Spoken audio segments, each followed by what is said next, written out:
All right, welcome back, everybody. So today we're going to be recapping UFC 311. That's the card that happened yesterday, and it was a great card. I had a great time watching it, and Marab defended his title. Let's go! Super hype about that.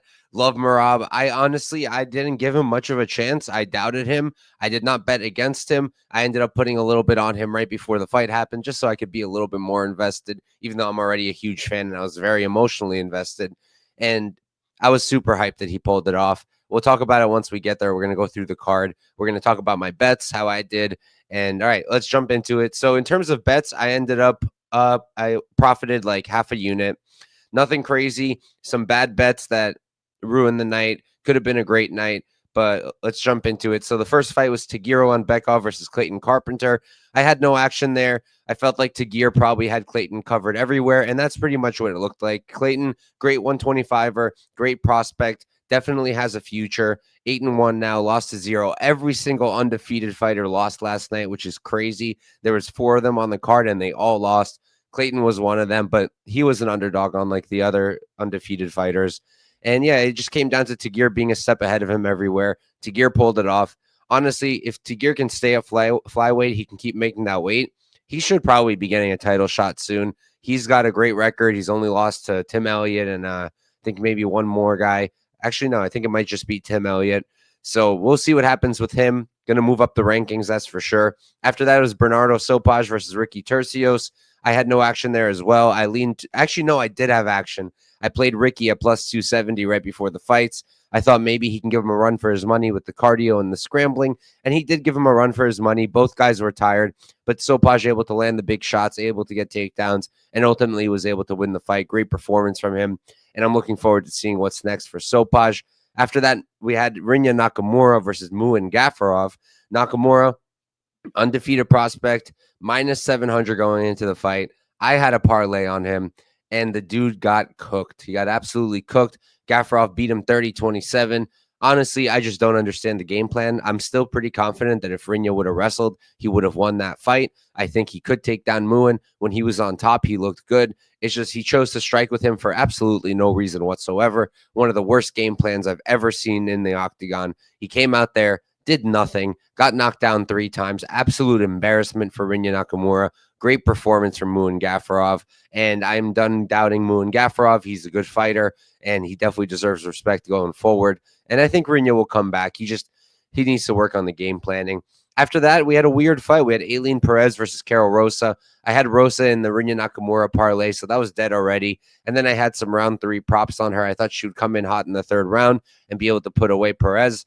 And look, honestly, I still scored it for Rosa. I feel like she took 2 rounds with the striking. She was landing the better shots. I think it was round 2 and round 3 that I gave Rosa. I don't remember off the top of my head exactly, but I think that was it. And I can understand giving it to Perez, but I think that Rosa 29-28 made more sense than giving Perez 30-27. On the feet, Perez had nothing, which was expected. Rosa just had zero urgency, focused a bit too much on the leg kicks because the leg kicks really worked, but she wasn't following it up with the hands. And when she got taken down, it was kind of not a great look. She'd close the guard and just play off her back, which doesn't win you fights. So great upset for Perez. Good for her. And we'll see where she goes moving forward. Rough loss for Carol Rosa. After that, we had Grant Dawson versus Diego Ferreira. I had the over 2.5. That cashed. That fight went just about as I expected it to. I thought CDF might be live. He did try to scramble, but Dawson has leveled up, and he had that style that historically gives Carlos Diego Ferreira's problems by being able to take him down, control him, deal with the scrambles, and ultimately break him a little bit. So that's what Dawson did, and Dawson is certainly going to be rising up the rankings. I think he's still not even ranked, which just tells you how deep the division of 155 is.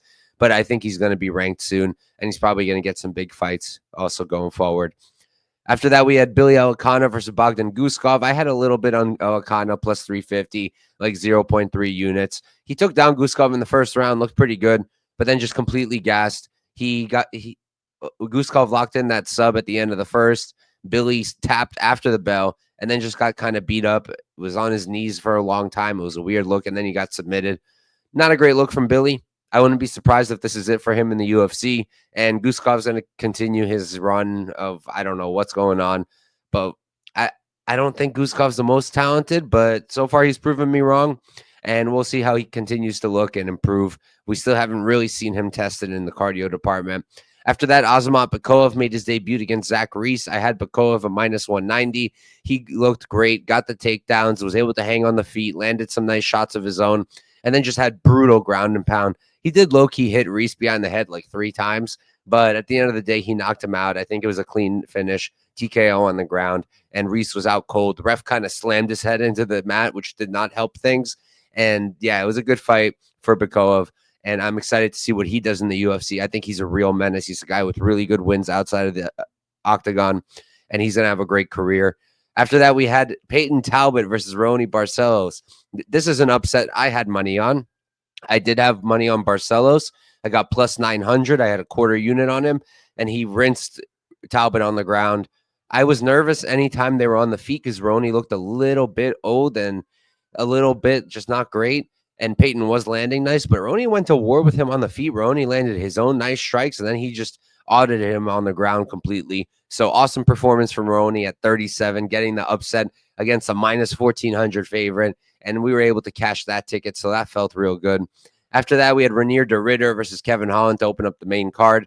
I'm an idiot for betting Kevin Holland. I don't know how many times he has to say that he doesn't care for me to actually understand. Now I understand. I'm never betting on him again. He's just not he's not really a fighter anymore. He's just I don't know what to make of him. Like he just doesn't care. And RDR just ran through him because RDR does care, and he's an elite grappler, and he showed it. So props to anyone who took RDR specifically at plus money. That was a fantastic bet. He looked like a huge favorite, and good for RDR. Going to be interesting to see how his career goes at 185. But I think Holland's probably done. After that, we had Jonathan Almeida versus Sergey Spivak. I had Almeida minus 300. I had 3 units on him. Spivak took him down in the first. I wasn't super worried, though. Almeida eventually able to get back on top and then was able to get the TKO finish in the first round. Dominant performance for the most part once he was able to reverse position, at least. Maybe not so dominant. Spoke too soon there. But it was a solid performance from Almeida. He showed that there's levels on the ground, and I do think he's probably close to a title shot. It's just the whole division's frozen because John Jones is doing John Jones things. I don't know how negotiations are going with John Jones and Tom Aspinall. So we'll see what happens. But I would think that Volkov and Almeida are probably up there for a title shot against the champion Tom Aspinall once that whole situation is figured out. Then we had Jiri Prohaska versus Jamal Hill. I had Hill. I regretted that bet. I almost arbed out. I did not end up arbing out. And Jiri just kind of did Jiri things. Except this time he had head movement and he made Jamal miss. Jamal was very flat footed and he had his moments. But overall, it was a Jiri fight from start to finish. He looked great. And he's probably going to get the title shot against whoever wins in Pereira versus Ankalaev, which did get announced finally last night. And they also announced Gaethje and Dan Hooker for a 5-rounder, which is going to be a beautiful, beautiful thing. I don't know who I think will win that fight. Both guys are menaces and both guys are violent strikers, so I'm really excited for that matchup. And then after that, we had Merab Dvalishvili versus Umar Nurmagomedov. Umar coming in 18-0, undefeated. Everybody thought this is it for Merab. He's going to be a one-and-done champion. Got the title, and he won't be able to defend. And, dude, it felt so good to see Merab do it. The first 2 rounds, he lost them clear as day, in my opinion. I did not think he won the first or second round, Merab. But then he just did Merab things. And people keep saying like, oh, but he missed so many of the takedowns. That's not the point. Most of the time, he's not even trying to finish them. He's establishing the threat of a takedown. So you have to worry about it. And then you just don't know what's coming next. And then he can come upstairs. He's not the best striker. But because of the threat of the takedown always being there, because he will always shoot, you can't do anything. He's going to land his strikes. And the cardio is just ridiculous. So he was able to literally break Umar Nurmagomedov. It was amazing. Going into the third round, I told everybody I was watching with, I was like, this is do or die for Merab. He needs this round because he's not a finisher. So if he loses the third, even if he wins 4 and 5, he's going to lose the belt. But he won the round. He won the third round. He was able to start breaking Umar. You saw Umar get visibly tired. Merab started landing takedowns, started showboating like a moron. That's going to cost him eventually. But for now, it didn't. He was showboating. He was laughing. It was crazy. And we were just going nuts. we're a very pro-Georgian household here. My fiance's Georgian, her whole family's Georgian. I love Georgians. I love Georgian fighters. I love the heart they show, and Merab showed all the heart. I can't talk enough about what he did. It was awesome. So I'm really hyped for Merab. And now I don't think anybody beats him. I think the only one who can beat him is Umar on a rematch, but Umar needs to work for it. He's gonna have to fight a few more times. He's gonna have to develop the game a bit more. And right now, I don't see anybody who beats Merab. I think Merab beats Sean in a rematch. I think Merab beats Peter Yan in a rematch. I think he beats everybody in the division. And in my opinion, Merab is officially the greatest of all time in bantamweight. I don't think it was Aljo. I don't think it's anybody other than Merab. He has the craziest record, got wins in a row over Jose Aldo, Henry Cejudo, Peter Yan, Sean O'Malley, and then Umar Nurmagomedov at 18-0. I mean, give the dude his flowers. Merab, greatest of all time at bantamweight. Let's go. And then we had Islam versus Renato. I was so upset, especially after Merab beat Umar.